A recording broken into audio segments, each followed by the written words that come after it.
এরপরে সোলে আর কোসেম দুজনে নিজেদের মতো করে ইলেকশন ক্যাম্পেইন করে, আর লারাস ও ইউনির সাথে নামাজ পড়া শুরু করে।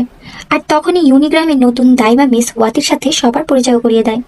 তখনই সোলের স্পিচের মাঝে ডোরম্যান তার খাবারে কিছু মিশিয়ে দেয়, সেই খাবারের উপর সে কালো জাদু করে দেয়।